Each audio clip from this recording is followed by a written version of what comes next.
Asian Mall sa to? Mall of Asia, kuya? Mua? Mua? Hindi siya masyadong malaki. Pero, okay lang. Nakapunta naman kami niyan. Yung pagpuna pagpunta namin sa Maynila. Yung pagpunta namin doon, yung Park Sound Center lang yung kanya. kasama si Namili. Saka si Tita Journey. Malaki lang siya kasi sama doon yung, ang tawag na, yung arena. Oo, yung may arena. Wow! Madami sa money. Very good! Oh, tingnan nyo. Oh.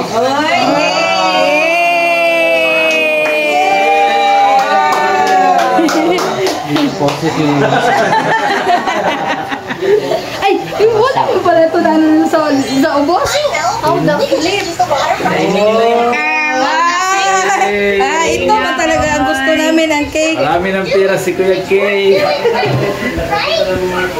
Baka lagyan ng cake yan, Kuya. Sumukoy, wala ko na. Una to si Papa. Di pa kayo tos lula, makuyapan yung itong tambak dito sila ba? Kung sa maguni sa ate ba, wala nagsulti nga. First up to. Wala sinabi kaya iya sa actual kaya sa stage ako nakakaalam. Yung nag-announce ng MC. Oh, na-shock kaya ko. Nabasahan ako ng balas J's. Look, dipukan ako sa Elbit. Look, sinumili.